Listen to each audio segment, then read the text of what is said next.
Здравейте, милиони болни хора с тънка, паршива косица, пълна с пърхот.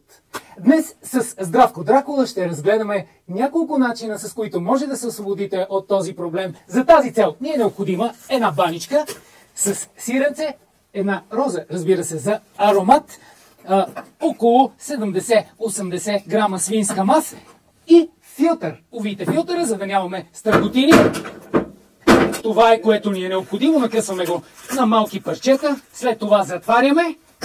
Пускаме блендера няколко пъти, за да имаме една добре омазнена смес. И сега това нещо го нанасяме на косата внимателно. Все едно, че боядисваме.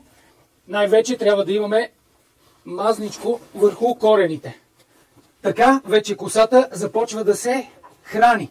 Най-важното е да може тази смес да се притисне добре към корена на косата. За целта използваме съвсем обикновена плувна шапка.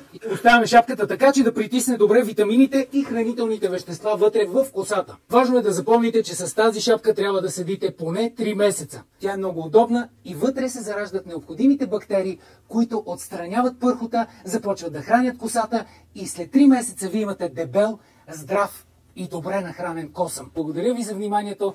Вие бяхте с мен и с Здравко Дракула. Бъдете здрави!